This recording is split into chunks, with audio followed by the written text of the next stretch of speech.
Queridos irmãos e amigos, desejo que a paz do Senhor Jesus esteja sobre cada vida e em cada coração. Gostaria de deixar uma breve reflexão com os irmãos sobre as bem-aventuranças. É o início do Sermão do Monte, em Mateus capítulo 5. O texto bíblico diz assim: Vendo Jesus as multidões, subiu ao monte e, como se assentasse, aproximaram-se os seus discípulos, e ele passou a ensiná-los, dizendo: Bem-aventurados os humildes de espírito, porque deles é o reino dos céus. Bem-aventurados os que choram, porque serão consolados. Bem-aventurados os mansos, porque herdarão a terra. Bem-aventurados os que têm fome e sede de justiça, porque serão fartos. Bem-aventurados os misericordiosos, porque alcançarão misericórdia. Bem-aventurados os limpos de coração, porque verão a Deus. Bem-aventurados os pacificadores, porque serão chamados filhos de Deus. Bem-aventurados os perseguidos por causa da justiça, porque deles é o reino dos céus. Bem-aventurados sois quando por minha causa vos injuriarem e vos perseguirem, e mentindo disserem todo mal contra vós. Regozijai-vos e exultai, porque é grande o vosso galardão nos céus, pois assim perseguiram aos profetas que viveram antes de vós. Nós temos aqui 9 bem-aventuranças. Essas bem-aventuranças, a palavra bem-aventurado significa felizes. Nós temos aqui, irmãos, essas bem-aventuranças e elas são características de uma pessoa que teve uma vida transformada por Deus. Bem-aventurados os humildes de espírito, porque deles é o reino dos céus. A Bíblia diz que Deus, ele resiste ao soberbo, mas ele dá graça aos humildes. Aquele fariseu que subiu ao monte para orar e disse: Senhor, eu não sou como esse publicano. Eu jejuo 2 vezes por semana, eu oro, eu entrego dízimo, eu faço isso, eu faço aquilo. E ele começou a se exaltar, sendo soberbo diante de Deus. E o pecador foi humilde e disse: Senhor, se propício a mim, pecador. Ele estava ali reconhecendo a necessidade da misericórdia de Deus. A humildade, um dos entendimentos da palavra humildade é se abaixar. É nesse sentido da pessoa se abaixar, dela recuar, dela não achar que ela é maior do que a outra, ela tem uma atitude humilde. Não que ela esteja se desvalorizando, mas ela vai ter uma atitude humilde, ela não vai ter uma atitude arrogante. E Deus, ele resiste ao arrogante, mas ele dá graça aos humildes. Então, Jesus disse: aprendei de mim, porque eu sou manso e humilde de coração. Então, essa é uma característica, uma bem-aventurança, uma característica do homem espiritual. Bem-aventurados os que choram, porque serão consolados. Eu me lembro daquela mulher pecadora que foi aos pés do Senhor Jesus chorar os seus pecados, e ela foi consolada, recebeu o seu perdão. Chorar a gente chorar o nosso pecado, a gente chorar, falar: Senhor, eu não tenho conseguido ter uma vida diante de Ti do jeito que deveria ser, no nível que deveria ser, para poder Te agradar, mas eu quero ser melhor, me ajude a ser melhor. E chorar diante de Deus a nossa situação de miséria espiritual mesmo, porque nós precisamos da misericórdia de Deus, a gente tem que chorar toda vez que a gente falha, que a gente erra, que a gente peca, fazer como aquela mulher pecadora que se lançou aos pés do Senhor Jesus. Bem-aventurados que choram, porque serão consolados. Não chorar de remorso, mas chorar fruto de um verdadeiro arrependimento, um arrependimento de contrição, um arrependimento que traz mudança de atitude. Bem-aventurados os mansos, porque herdarão a terra. Jesus disse, né? Aprendei de mim, porque sou manso e humilde de coração.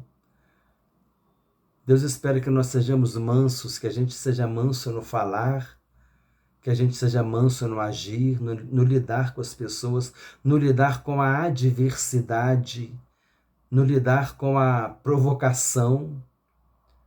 Em Provérbios diz, né, que a boa palavra ela abranda o furor, mas a palavra má ela suscita a ira. Então que nós possamos ter uma boa palavra, uma palavra mansa.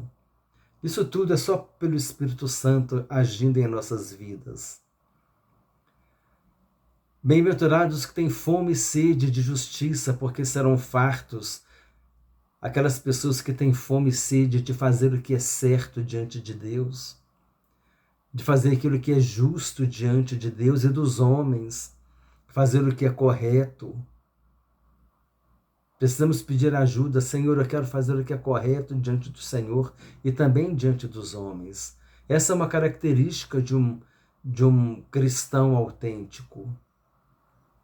Ter fome e sede de justiça é fazer o que é correto para agradar a Deus. Desejar fazer o que é correto para agradar a Deus. Ser obediente a Deus. Bem-aventurados os misericordiosos, porque alcançarão misericórdia. Interessante que aqui tem um retorno, né? Os misericordiosos alcançarão misericórdia. Ele semeia o bem e vai colher o bem. A palavra misericórdia vem do latim, é a união de duas palavras, miseratio, que significa miséria, e cordis, que significa coração, está relacionado ao coração. Tanto é que a gente fala cardíaco, né? Então o cordis é o coração. Misericórdia, o coração em miséria. É quando a gente vê uma pessoa numa situação tão deplorável que o nosso coração fica em miséria por causa dela. A gente é capaz de sentir o que essa pessoa está sentindo. E a gente tem vontade de ajudar, de estender a mão. Isso é misericórdia.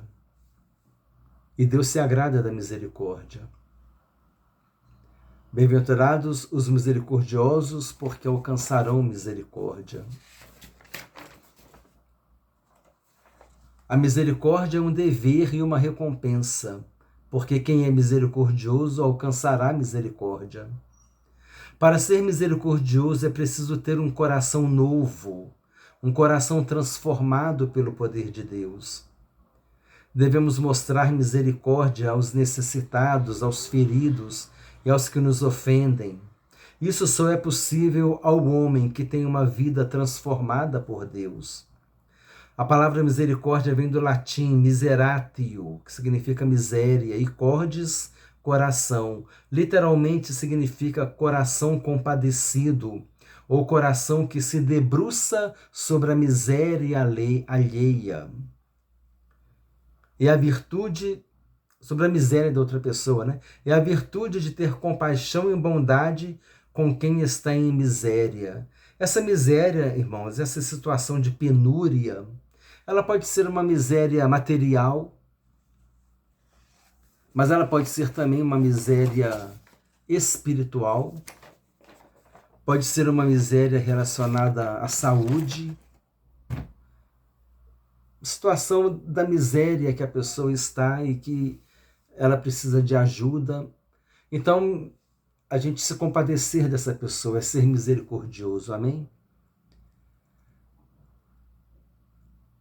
Acho que o mais difícil aqui é a gente ser misericordioso com a pessoa que nos ofende, né? Acho que é o mais difícil da gente exercer. A gente ser misericordioso com a pessoa que nos ofende. Mas pelo Espírito Santo nós devemos nos esforçar para isso. Bem-aventurados os limpos de coração, porque verão a Deus. Quando eu li esse versículo, me veio a limpeza dos olhos, por causa da concupiscência da carne, da concupiscência dos olhos e da soberba da vida. Os olhos, o olhar, se nós tivermos o olhar limpo, o nosso modo de olhar se ele for limpo, então a gente acaba mantendo a limpeza do coração. O cuidado com o olhar, com o desejar, a soberba, a riqueza, a ganância, o amor ao dinheiro. Devemos lançar mão do sangue de Jesus, amém? Que nos limpa de todo pecado. Bem-aventurados os pacificadores, porque serão chamados filhos de Deus. A mesma aplicação dos mansos. A palavra branda aplaca o furor, mas a palavra áspera suscita a ira. O homem de Deus não é o servo de Deus, a serva de Deus não é uma pessoa escandalosa, que briga, que entra em discussões que nada produzem. Precisamos entender que nós devemos ser pacificadores, porque seremos chamados filhos de Deus. Bem-aventurados os perseguidos por causa da justiça, porque deles é o reino dos céus.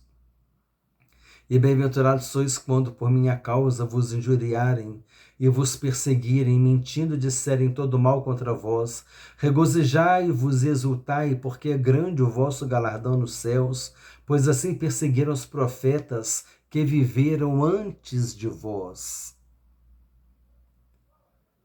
Então, no momento que nós estamos sendo perseguidos, injuriados, mentindo contra nós, muitas vezes porque o nosso testemunho incomoda, muitas vezes para poder fazer com que a gente saia do equilíbrio, e a gente precisa ter muita sabedoria diante de Deus.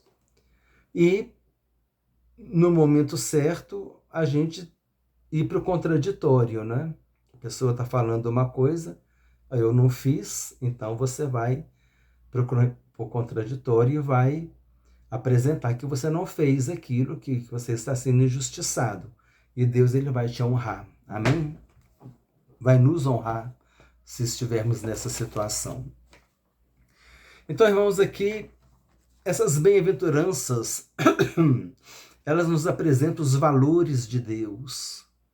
São características de pessoas que experimentaram o novo nascimento. São 8 bases para afirmar o nosso relacionamento com Deus. Eu li 9 aqui. Bem-aventurado significa feliz, abençoado. São atitudes que agradam a Deus e trazem bênção. Então a gente precisa refletir melhor sobre essas bem-aventuranças. E a reflexão que eu trago é essa.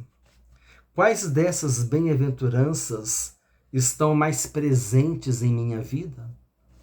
Eu sei que cada um faz uma análise, uma pergunta retórica, né? A pergunta retórica é aquela que a gente não tem que responder. É mais uma reflexão. Quais dessas bem-aventuranças estão mais presentes em minha vida? Eu tenho que falar de mim. Você fala de você. Quais delas eu tenho mais dificuldade? E aí só nos resta uma coisa. Nós nos apresentarmos diante de Deus e falar: Senhor, essa bem-aventurança aqui é difícil para mim. É muito difícil eu ter essa bem-aventurança, eu praticar essa bem-aventurança. Essas outras aqui eu até consigo com mais facilidade, mas tem alguma aqui que é difícil para mim. Senhor, me ajuda a ser melhor. Me ajuda a ter força, a ser moldado e mudado por Ti, para que eu possa viver essas bem-aventuranças, porque são características de pessoas que, quando que vivem essas bem-aventuranças, são pessoas que agradam a Deus, e o nosso desejo deve ser esse, o desejo de agradar a Deus. Então, eu queria deixar com os irmãos aqui essa reflexão para as nossas vidas, porque eu também tenho refletido sobre isso. E vamos apresentar diante de Deus as nossas fraquezas, amém? As nossas dificuldades, e falar: Senhor, me ajuda a ser melhor, para que o Teu nome seja glorificado em minha vida. Eu quero deixar com os irmãos essa reflexão. Compartilhe esse vídeo com irmãos e amigos, com todos aqueles que gostam de estudar a palavra de Deus. Desejo que Deus te abençoe ricamente, em nome do Senhor Jesus Cristo.